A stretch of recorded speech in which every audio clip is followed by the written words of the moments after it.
Alright guys, what we got going on today, we got this couple 351s here. I'm going to turn this non-roller block into a roller block. I bought the Comp Cams kit. It comes with a new spider and some screws and some instructions and the hold downs for the lifters, which we'll see that in a minute. But the non-roller block doesn't have holes in it, obviously, to hold the spider in position. Basically like this. But like the roller block does here. This one's going in the drag car. This is a 393, and this one I'm just building as just a driver type engine, nothing special. I'm using the roller cam in it and just going from there. But yeah, so what I'm going to do first is I went ahead and marked where the holes were, and I'm just going to grind these down just a little bit just to give us a flat spot to start drilling and go from there.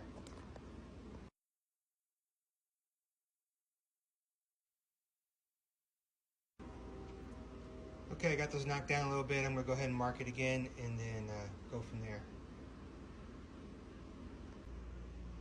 Okay, the instructions say do not drill more than 3/8 or you may cause damage to the cam bearing. So let's see what we can do here. Hopefully we don't mess this up.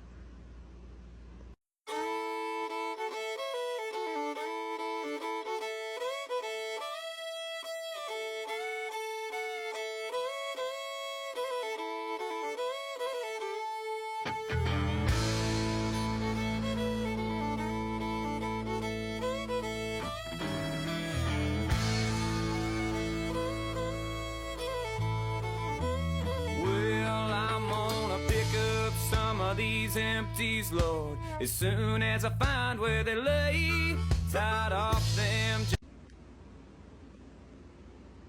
Alright, so I went ahead and drilled those out.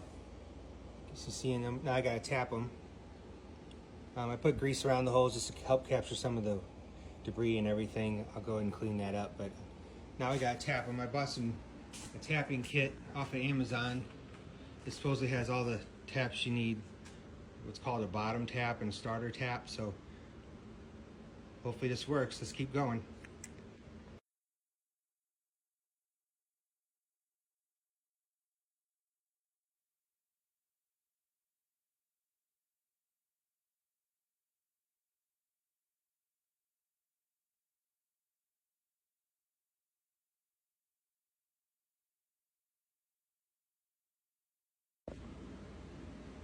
Alright guys, it looks like I actually did it. It wasn't very difficult at all, as long as you have the right taps and the right drill and you take your time. Make sure you have the drill straight up and down. It looks like the shanks on the bolts are exactly 3/8 too. So, and then you got to make up for the plate, obviously. And then usually this will have spring. It'll be sitting on top of the hold downs for the or the guides for the rockers. But yeah, so they're tight now, and it's tight against the body, so they tighten up good enough.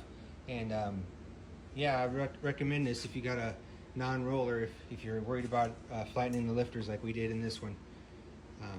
I'll put it together just to show you what it looks like. So here it is put together. There's no interference with the guides here at all with the block.